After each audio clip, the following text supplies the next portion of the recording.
ये my billionaire सन का last part है। आई होप आपको ये स्टोरी अच्छी लगी होगी और आप लोग बहुत ज़्यादा वेट कर रहे थे ना। इस स्टोरी को स्टार्ट करते हैं। जंकुक त्योंग के पैर में ऑइंटमेंट लगा देता है और उसे सॉफ्टली दिखा देता है, पर त्योंग बहुत ज़्यादा गुस्से में होता है और वह जंकुक के फेस की ओर देख रहा होता है और जंकुक अपनी बनी स्माइल के साथ कहता है कि तुम्हें इतना गुस्से में आने की कोई ज़रूरत नहीं है। आज से, अभी से और इसी वक्त से मैं सिर्फ तुम्हारे साथ रहने वाला हूँ और मैं तुम्हें अपना टाइम देने वाला हूँ।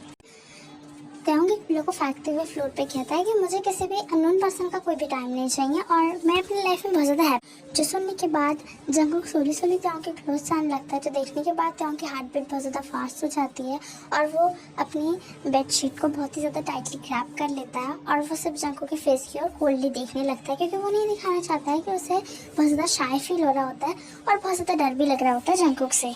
त्योंग स्लोली अपनी आइज़ को क्लोज कर लेता है और वो अपनी लिप्स को फील करने की कोशिश कर रहा होता है, बट तुरंत ही जैसे ही वो फील करता है कि जंकुक अभी तक उसके क्लोज नहीं आया, तो अपनी आइज़ को ओपन करता है और वो देखता है कि जंकुक नाइस टेबल के ऊपर जो फ्रूट बास्केट होती है उस पर से एक एप्पल उठा के खा रहा होता है, जो देखने के बाद त्योंग को बहुत ज़्यादा गुस्सा आ जाता है और त्योंग बहुत जोर से अपने पैर को उठाता है, जिसकी वजह से उसे बहुत ज़्यादा पेन होता है और जंकुक भी उसके पास आ जाता है और उसे अपनी कोल्ड वॉइस में कहता है कि गुस्सा बाद में दिखाना और अपने पैर का ध्यान रखो। ये कहकर जंकुक रूम से बाहर चले जाता है और त्योंग अपने मन में ही कहता है, आया बड़ा मुझे सुधारने वाला, खुद को तो देखो इतने ईयर से मुझसे दूर था और आज आया है तो मेरे क्लोज आने की जगह मुझसे दूर चला गया, घटिया इंसान।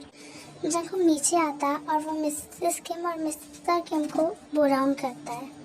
और सही मिस्टर किम और मिसेस किम उससे पूछते हैं कि वो कैसा है। तभी जंकुक बताता है कि वो अपनी बॉडी में रिकवर कर रहा है, जो सुनने के बाद मिसेस किम बहुत ज़्यादा हैप्पी होती है और वो कहते हैं कि फाइनली अब उनका सन बिल्कुल भी सैड नहीं रहेगा अपने हस्बैंड को लेके। जो कहने के बाद जंकुक सॉफ्टली स्माइल देता है और वो मिसेस किम से सॉरी बोलता है कि वो त्योंग के साथ इतने ईयर से बिल्कुल भी रह नहीं पाया है, वो अपने हस्बैंड होने की कोई भी प्रायोरिटी नहीं निभा पाया है। जो सुनने के बाद मिस्टर किम अपनी काम वॉइस में कहते हैं, जंकुक इसमें तुम्हारी भी कोई गलती नहीं है, अगर वो प्रॉब्लम नहीं होती तो तुम ऐसा बिल्कुल भी नहीं करते, हम जानते हैं जंकुक तुम कैसे इंसान हो। बट डैड त्योंग तो मुझे कभी भी समझ नहीं पाया। आई नो जंकुक त्योंग तुम्हें कभी समझ नहीं पाया क्योंकि तुमने कभी त्योंग को बताया ही नहीं कि तुम्हें एंगर इशू है और कितना ज़्यादा एंगर इशू है, और त्योंग को लेकर तो सबसे ज़्यादा एंगर इशू है तुम्हें।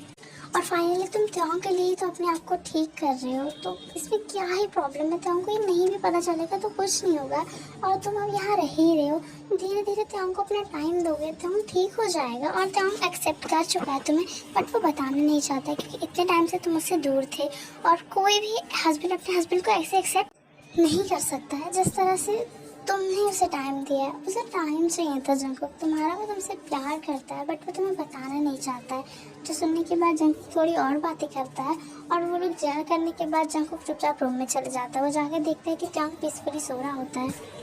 जंकुक फटाफट से वॉशरूम जाता है और फ्रेश होने के बाद वो बेड पे आ जाता है और वो अपने बीच में एक पिलो को रख देता है क्योंकि वो नहीं चाहता है त्योंग को इस तरह से भी टच करना कि त्योंग अनकंफर्टेबल हो जाए और त्योंग को लगे कि उसकी वेडिंग हुई है तो वो सिर्फ अपने हस्बैंड होने हक जताने आ गया। जंकुक सोच रहा है उसे थोड़ा त्योंग को टाइम देना चाहिए और त्योंग को थोड़ा समझने के लिए टाइम दे ही सकता है वो, इसलिए वो बीच में पिलो को रखने के बाद चुपचाप सो जाता है। मिडनाइट में जब जंकुक त्योंग की आइज़ खुलती है तो वो अपने सामने जंकुक को देखता है, बट वो अपने सामने पिलोस को देख के और ज़्यादा गुस्से में आ जाता है और वो अपने मन में ही कहता है, ये पर्सन कितना ज़्यादा इरिटेटिंग है, कितना ज़्यादा अनरोमांटिक है, इसे अपने हस्बैंड को टाइटली हग करके सोना चाहिए, तो ये हमारे बीच में पिलो रख के सो रहा है। और त्योंग उन पिलो को टाइटली पकड़ता और फ्लोर पर फेंक देता और सोली जंकुक के क्लोज जाके लेट जाता है और वो उसको सॉफ्टली उसके फेस को अपने फिंगर से टच करने लगता है और वो सोचने लगता है कि भाई कितना ज़्यादा क्यूट है, बट इसे ऐसी क्या प्रॉब्लम थी कि ऑलमोस्ट इतने ईयर से मेरे से इतना टाइम से दूर है। हम दोनों का रिलेशनशिप आगे कितना ज़्यादा अच्छा हो जाता अगर हम दोनों एक दूसरे के साथ रहते, आज हमारे कितने सारे बेबीज होते। और ये सोचते सोचते ही त्योंग जंकुक के आर्म्स में सो जाता है। नेक्स्ट डे मॉर्निंग जब जंकुक अपनी आइज़ ओपन करता है तो वो जंकुक त्योंग को इतना ज़्यादा क्लोज देख के शॉक होता है, बहुत ज़्यादा ही, और वो पिलोस की ओर देख तो जंकुक देखता है कि पिलोस फ्लोर के नीचे होते हैं, जो देखने के बाद जंकुक शॉक होता है और वो सोचता है कि ये ये सब त्योंग ने किया है। वो सोली सोली अपनी आइज़ को पूरी तरह से ओपन कर लेता है और वो जब देखता है कि त्योंग मूव कर रहा है तो जंगकुक अपनी आइज़ को ऑफ कर लेता है और त्योंग अपनी आइज़ को ओपन करने के बाद जंगकुक के ब्यूटीफुल फेस को देख के उसके फेस को ही देखने लगता है और सोली सोली अपने लिप्स को जंगकुक के लिप्स के अराउंड ले जाता है और उसे सॉफ्टली किस कर लेता है, जिसकी वजह से जंगकुक पूरी तरह से शॉक होता है और वो कोई भी रिस्पॉन्स नहीं कर पा रहा होता है। त्योंग देखता है कि जंगकुक मूव कर रहा है, इसलिए वो फटाफट से बेड से उतरता है, अपने क्लोथ्स को लेके बाथरूम में चले जाता है और जंगकुक अपनी आइज़ को ओपन करने के बाद बहुत ज़्यादा खुश होता है और उसके फेस पे एक बनी स्माइल होती है कि जंगकुक जैसे चाह रहा था वैसे ही हो रहा है। त्योंग उससे प्यार तो करता है बट थोड़ा सा उससे गुस्सा है, इसलिए जंगकुक को लगता है उसे थोड़ा त्योंग को शायद मनाना पड़ेगा और ऐसे ही डेज जाने लगते हैं। जंगकुक त्योंग को हमेशा मनाने की कोशिश करता है, उससे बातें करने की कोशिश करता है बट जंगकुक तो उससे बातें करना चाहता ही नहीं है और जंगकुक बहुत ज़्यादा टायर्ड हो चुका होता है। त्योंग को मनाते मनाते आज जंगकुक को अपना चेकअप करवाने जाना था क्योंकि उसे डॉक्टर ने बुलाया होता है। डॉक्टर जंगकुक को बताते हैं कि उसके पैर में जो चोट लगी थी जिसकी वजह से उसके पैर पैरालाइज हो चुके थे, वो ऑलमोस्ट 4 ईयर पहले तो सही हो चुके हैं बट उसे अपनी हेल्थ में थोड़ा ध्यान देना चाहिए। वो बहुत ज़्यादा टेंस लेता है और ज़्यादा टेंशन की वजह से शायद उसके पैर दोबारा पैरालाइज हो सकते हैं। जो सुनने के बाद जंगकुक अपना सिर हाँ में हिलाता है और वो कहता है कि वो अपना ध्यान रखेगा और उसके एंगर इशू के बारे में डॉक्टर से बताते हैं कि उसका एंगर इशू नॉर्मल हो चुका है। वो अब छोटी छोटी बातों पर जैसे नॉर्मल लोग एंगर करते हैं वो एंगर कर सकता है बट जंगकुक को अपनी हेल्थ पे ध्यान देना चाहिए क्योंकि वो बहुत ज़्यादा वीक हो चुका है। वो इतना ज़्यादा किस बात का टेंशन लेता है। वो जंगकुक डॉक्टर उससे कहते हैं कि तुम अगर चाहो तो मुझे बता सकते हो क्योंकि मैं एक डॉक्टर हूँ और डॉक्टर को सब कुछ जानने का पेशेंट के थ्रू हक होता है। जो सुनने के बाद जंगकुक सारी बातें खोल के डॉक्टर को बताता है। जो सुनने के बाद डॉक्टर एक सॉफ्टली स्माइल के साथ जंगकुक को कहते हैं कि तुम्हें अपने हस्बैंड को सब कुछ बता देना चाहिए, जिसकी वजह से तुम दोनों के बीच में जो मिसअंडरस्टैंडिंग है वो दूर हो जाएंगे, वरना शायद तुम दोनों की मिसअंडरस्टैंडिंग दूर होने की जगह और भी ज़्यादा बढ़ जाए। जो सुनने के बाद जंगकुक काय से कहता है बट काय मैं ऐसे कैसे बता सकता हूँ त्योंग को बहुत ज़्यादा हर्ट होगा और उसे लगेगा कि जंगकुक उसे कुछ भी नहीं समझता, जिसकी वजह से उसकी इतनी ज़्यादा प्रॉब्लम होने के बावजूद उसने उसे कुछ भी नहीं बताया। जो सुनने के बाद काय हंसते हुए कहता है कि जंगकुक तुम कुछ ज़्यादा ही सोच रहे हो, वो तुम्हारा हस्बैंड है और अपने हस्बैंड को अपनी प्रॉब्लम बताने में कोई भी ज़्यादा प्रॉब्लम नहीं होती है। अगर वो तुमसे प्यार करता है तो वो तुम्हारी प्रॉब्लम को समझेगा कि तुमने उसे क्यों नहीं बताया, तुम उसे टेंशन में नहीं देखना चाहते थे इसलिए तुमने उसे कुछ भी नहीं बताया। और मेरा मानना है कि तुम्हें अपने हस्बैंड को बता देना चाहिए क्योंकि अगर उसे ये बात किसी और से पता चलेगी तो वो जितनी ज़्यादा तुमसे गुस्सा नहीं होगा उससे ज़्यादा उसे हर्ट होगा कि तुम्हें ये बात उसे बतानी चाहिए थी बट उसे ये बात किसी और से पता चली है। जो सुनने के बाद काय से जंगकुक कुछ और प्रिस्क्रिप्शंस लेता है और वहाँ से चले जाता है। जंगकुक के जाने के बाद काय अपने मन में ही कहता है कि ये कौन सा पर्सन है जिसकी वजह से जंगकुक ने अपने आप को इतना ज़्यादा बदलने की कोशिश की है, अपनी पैरालाइजेशन सिचुएशन से वो बाहर आया है, अपनी बॉडी में से इतना ज़्यादा रिकवर किया है, इतना ज़्यादा अपना एंगर इशू को अपने लेवल में लाया है। आई नो ये बॉय कौन है, मुझे इससे मिलना ही होगा। जंगकुक मेंशन में जाता है तो वो जाने के बाद बहुत ज़्यादा शॉक हो जाता है क्योंकि त्योंग किसी की लैब पे बैठा होता है और वो उससे कुछ बातें कर रहा होता है बट जंगकुक को ये नहीं पता होता है कि वो अपने कॉलेज प्रिपरेशन की शूट्स कर रहे होते हैं। और तभी वहाँ पे जंगकुक आ जाता है। त्योंग जंगकुक को देख के शॉक हो जाता है बट उससे बोगम अपनी लैब से उतारता ही नहीं है, जिसकी वजह से त्योंग उसके चेस्ट पे स्लैप मारने लगता है और उससे कहता है कि प्लीज़ बोगम मुझे छोड़ो, शूट खत्म हो गया है। तभी जंगकुक अपनी कोल्ड वॉइस में कहता है कि त्योंग ये सब कुछ क्या है, तुम उसके लैब पे क्या करो, जल्दी उठो उसकी लैब से। तभी जंगकुक को देख के त्योंग को गुस्सा आ जाता है और वो कहता है कि मैं किसी की भी लैब पे बैठे तुम मुझसे क्या है, मैं तो तुम्हें अपना हस्बैंड मानता ही नहीं हूँ, तुम्हारी और मेरी सिर्फ एक सिग्नेचर पेपर्स पे साइन हुआ है, इसका मतलब ये नहीं कि तुम मेरे हस्बैंड बन जाओगे, मैं तुम्हारे साथ रिलेशनशिप में रहूँगा, मुझे तुमसे वेडिंग रखने का भी कोई शौक नहीं, ये सब मेरे पेरेंट्स की वजह से हो रहा है, वरना मैं तुमसे शादी क्यों ही रखूँगा मिस्टर जियोन जंगकुक। और मैं अपनी मर्जी का मालिक हूँ, मुझे पता है मुझे क्या करना है, मुझे किसके साथ रहना है, कहाँ रहना है, कब तक रहना है, क्या क्या करना है। जंगकुक इसके बाद कुछ भी नहीं बोल पाता है क्योंकि जंगकुक का वो एंगर इशू रहा ही नहीं। जंगकुक नॉर्मल पर्सन की तरह हर चीज़ को नॉर्मली लेने लगा है और वो चाह के भी कुछ नहीं कर सकता क्योंकि अगर पहले बार जंगकुक होता तो शायद वो आज बोगम को मार ही डालता। जंगकुक एक हैवीली ब्रीथ लेता है और उसके हैंड से उसकी रिपोर्ट्स गलती से गिर जाती हैं बट वो अपनी रिपोर्ट्स पे ध्यान नहीं देता है और वो त्योंग को अपनी काम वॉइस में कहता है ओके फाइन, अगर तुम मेरे साथ नहीं रहना चाहते हो तुम्हें मेरी और अपनी वेडिंग एक सिग्नेचर पेपर लगते हैं तो शायद हमें एक सिग्नेचर पेपर देके डिवोर्स ले लेना चाहिए। और ये कहने के बाद जंगकुक वहाँ से चले जाता है। जो सुनने के बाद त्योंग पूरी तरह से शॉक हो जाता है और उसकी पैरों तले जैसे जमीन सरक जाती है, उसकी हार्ट बीट बहुत ज़्यादा फास्ट हो जाती है, उसके हैंड शेक करने लगते हैं। हम कुछ कहने ही वाला होता है चानो के, बट वो देखता है कि जंगकुक वहाँ से गेस्ट रूम में जा चुका है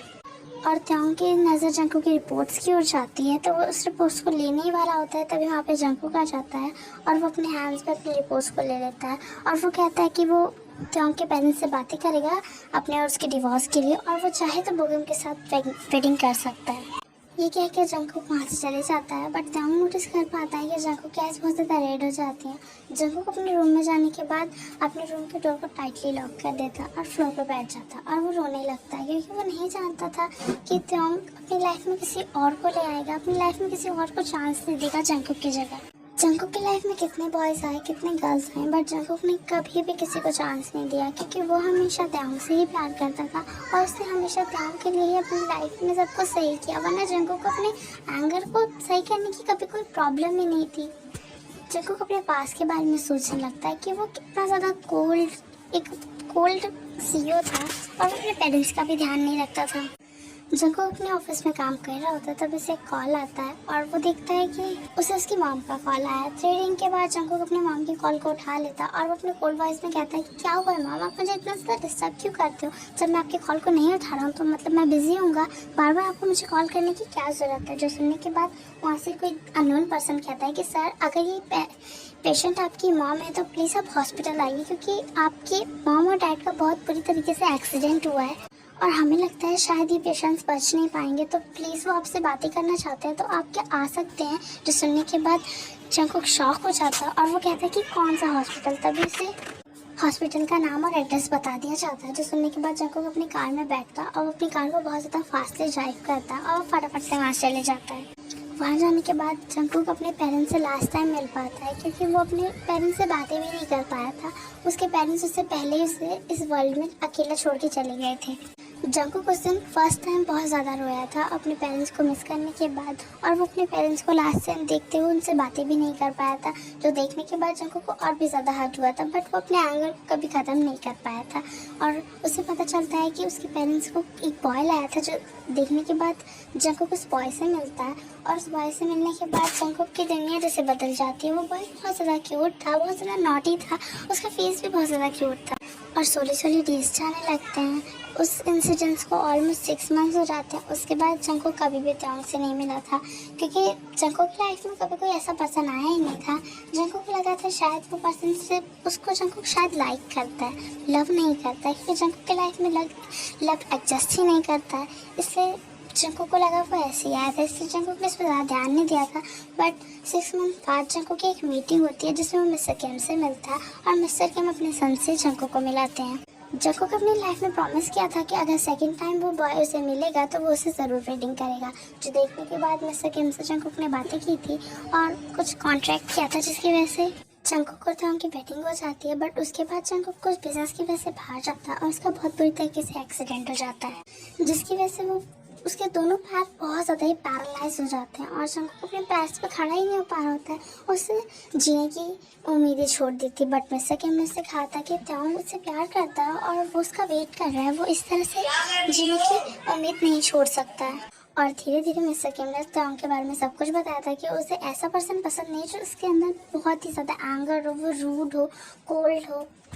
जिसकी वजह से जंगकुक ने अपने आप को चेंज किया था और वो अपने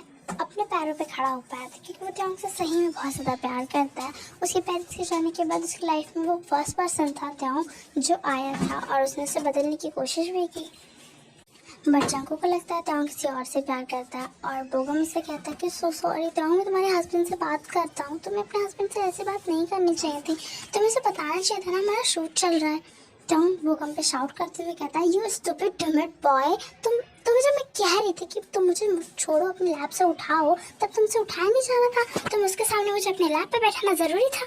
बट त्योंग, तुम जानते हो कि मेरी गर्लफ्रेंड है, मैं तुम्हें क्यों अपने लैब पे बैठाना चाहूँगा, वो तो शूट हुआ था इस वजह से, और तुम मेरे लैब से उठने की कोशिश करोगे, शूट में ये तो लिखा ही था, तुमने स्क्रिप्ट पढ़ी नहीं थी क्या? बट तुम प्लीज़ बोगम अभी यहाँ से जाओ, मेरा माइंड बहुत ज़्यादा हर्ट हो चुका है, मैं कहीं तुम्हारा बेस्ट से सर ना फोड़ दूँ, प्लीज़ जाओ यहाँ से। जो सुनने के बाद बोगम चुपचाप वहाँ से चले जाता है अपने फ्रेंड्स के साथ। और होल डे जंगकुक के लिए जंगकुक वेट करता है कि शायद जंगकुक अब निकलेगा और उससे बातें करने की कोशिश करेगा, क्योंकि एवरीडे तो जंगकुक ऐसा ही करता है। बट आज जंगकुक बिल्कुल भी नहीं अपनी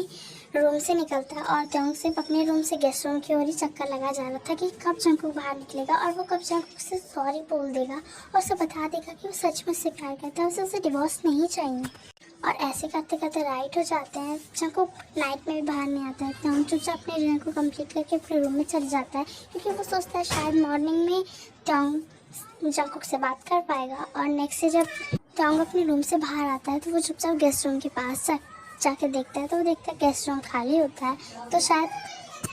ट्योंग को लगता है जंगकुक हॉल रूम में होगा, ब्रेकफास्ट कर रहा होगा, इसलिए चुपचाप वो ब्रेकफास्ट के लिए रूम में जाता है। तो वो जाके देखता है कि वहाँ पे जंगकुक नहीं होता है। तो वो अपने डैड से पूछता है, जो सुनने के बाद उसके डैड अपनी कोल्ड वॉइस में कहते हैं कि उसने तुम्हारे लिए पेपर छोड़े हैं, तुम चाहो तो इस पेपर्स को पढ़ सकते हो। और ये कह के मिस्टर के वहाँ से चले जाते हैं और ट्योंग चुपचाप उन पेपर्स को पढ़ने लगता है। उसमें साफ साफ लिखा होता है कि वो डिवोर्स पेपर है, और उसके बाद अगर ट्योंग को जंगकुक से कोई भी एलिमिनेट चाहिए तो वो उसको भी दे सकता है, वो उसके हैप्पीनेस के लिए सब कुछ कर सकता है। और उसमें एक लेटर भी होता है जिसमें लिखा होता है कि आई एम सो सॉरी ट्योंग, मैंने तुम्हारी लाइफ बहुत ज़्यादा ही हेल्प कर दी, बहुत ज़्यादा ही स्पॉइल कर दी। अगर मैं तुमसे कभी भी नहीं मिला होता तो तुम शायद बोगम के साथ बहुत ज़्यादा हैप्पी होते और उसके साथ अपनी फैमिली को एंजॉय कर रहे होते हैं। मेरे आने की वजह से तुम्हारी लाइफ पूरी तरह से ख़राब हो चुकी है, शायद तो आज तो तुम्हारा एक बेबी भी होता है। और अब मैं तुम्हारी लाइफ से जा रहा हूँ, तो तुम प्लीज़ हैप्पी रहना और प्लीज़ मुझे बिल्कुल भी याद मत करना। तुम्हारा मिस्टर जियोन जंगकुक। बाय ट्योंग। और यहीं पे ही लेटर ख़त्म हो जाता है और ट्योंग पूरी तरह से शॉक हो जाता है, उसकी आइज़ रेड होने लगती है और वो फटाफट से अपनी मॉम के पास जाता है और वो अपनी मॉम से कहता है कि मॉम प्लीज़ मुझे बताइए जंगकुक कहाँ है, मुझे पता है आपको उसका एड्रेस पता है, प्लीज़ मुझे बताइए mom please. Mrs Kim cooking करते हुए कहते हैं कि मुझे नहीं पता जंगकुक कहाँ गया और तुम तो चाहते ही नहीं हो जंगकुक अपनी लाइफ में, तो तुम्हें क्या प्रॉब्लम है, जंगकुक चला गया या जंगकुक है उससे क्या ही मतलब बनता है। बट मॉम मैं उससे प्यार करता हूँ। जो सुनने के बाद मिसेस किम हंसते हुए कहती हैं कि तुम उससे प्यार करते हो, क्यों मजाक कर रहे हो ट्योंग, मैं जानती हूँ तुम मेरे सन हो, बट सच में आज ये मुझे मजाक लग रहा है। इतनी ईयर में जंगकुक ने तुम्हारे लिए क्या क्या किया और तुमने हमेशा उसको उल्टा पुल्टा बोला। इतने टाइम से वो यहाँ पे रह रहा है, ऑलमोस्ट 9 मंथ से रह रहा है, वो तुम्हारे को बार बार माफ़ी मांगता है, तुम्हें हैप्पी करने की कोशिश करता है, बट तुम तो उसकी बात सुनने को तैयार ही नहीं होते, उसे माफ़ भी तो करना नहीं चाहते हो। जो सुनने के बाद जंगकुक के लिए ट्योंग को बुरा लगने लगता है, बट वो बहुत ज़्यादा गुस्से में आ जाता है और वो एक नाइफ उठा लेता है और अपने हैंड में रखते हुए कहता है कि मॉम प्लीज़ मुझे बताइए जंगकुक कहाँ है, वरना मैं अपने आप को बिल्कुल भी माफ़ नहीं करूँगा। जो देखने के बाद मिसेस किम चिल्लाते हुए कहती है ट्योंग उसे छोड़ो, क्या कर रहे हो, तुम्हें लग जाएगी, जंगकुक यहाँ नहीं आएगा, ट्योंग उसे छोड़ो। जो सुनने के बाद ट्योंग कहता है कि मॉम आप बहुत अच्छे से जानते हैं मेरे गुस्से को, मैं कुछ भी कहता हूँ उसे मैं करके ही रहता, आप फटाफट जंगकुक को कॉल कीजिए, वरना सच में मॉम आप अपने सन को खो देंगी। जो देखने के बाद मिसेस किम फटाफट से जंगकुक को कॉल करती हैं और जंगकुक अपने काम वॉइस में कहता है कि मॉम क्या हुआ है, आपने मुझे इस टाइम कॉल क्यों किया है, कुछ हुआ है, ट्योंग ने पेपर्स पर साइन कर दिया। मिसेस किम अपनी काम वॉइस में शेकिंग वॉइस में कहते हैं कि जंगकुक प्लीज़ तुम वापस आओ। ट्योंग अपने हैंड पे नाइफ लेके अपने हैंड को कट करने की कोशिश कर रहा है, हम उसे नहीं रोक पा रहे, प्लीज़। जो सुनने के बाद जंगकुक शॉक होता है और वो कहता है कि मॉम प्लीज़ उसे रोकने की कोशिश कीजिए, मैं आ रहा हूँ। और थोड़ी देर बाद जंगकुक आ जाता है और जो देखने के बाद ट्योंग उसे जाके टाइटली हग कर लेता है और उसे सॉरी बोलता है और यहीं पे टाइम स्किप हो जाता है। ऑलमोस्ट 3 इयर्स बाद जंगकुक और ट्योंग के ट्विंस बेबीज हुए होते हैं, जिनके साथ वो दोनों बहुत ज़्यादा हैप्पी होते हैं। और अभी भी ट्योंग 3 मंथ्स प्रेग्नेंट होता है, क्योंकि जंगकुक ने उसे बिल्कुल भी छोड़ा नहीं होता है। इन 5 इयर्स में उसको जितने बेबीज चाहिए थे उन सब की प्लानिंग उसने कर ली होती है। उस दिन जंगकुक के आने के बाद ट्योंग ने उसे सब कुछ सच बताया था कि वो उससे कितना ज़्यादा प्यार करता है, बट वो थोड़ा टाइम के लिए उससे बहुत ज़्यादा गुस्सा होता है। जो जानने के बाद जंगकुक ने भी उससे अपनी सारी सच्चाई बताई थी और उसे बताया था कि वो किस वजह से ट्योंग से इतनी देर से दूर था। जो जानने के बाद ट्योंग को बहुत ज़्यादा बुरा लगता है और वो जंगकुक से माफ़ी मांगता है कि वो उसे बिल्कुल भी समझ नहीं पाया होता है। और जंगकुक ने ट्योंग को माफ़ कर दिया होता है, ट्योंग ने भी जंगकुक को माफ़ कर दिया होता है और वो दोनों अपनी लाइफ में बहुत ज़्यादा हैप्पी होते हैं, जिसकी वजह से मिसेस किम भी बहुत ज़्यादा हैप्पी होते हैं और वो दोनों खुश होते हैं कि ट्योंग और जंगकुक अपनी लाइफ में बहुत ज़्यादा हैप्पी है। और यहीं पे स्टोरी ख़त्म हो जाती है। और सच बताऊँ तो मैं भूल गई थी कि मुझे इसका सेकेंड सीज़न दे। आई मीन टू से मुझे इसका सेकंड पार्ट देना, और मैं इन दिनों बहुत ज़्यादा बिज़ी थी और एक तो नवरात्र चल रहे थे, इसकी वजह से बिज़ी बहुत थी और मैंने नवरात्र में बिल्कुल भी वॉइस रिकॉर्ड नहीं की थी।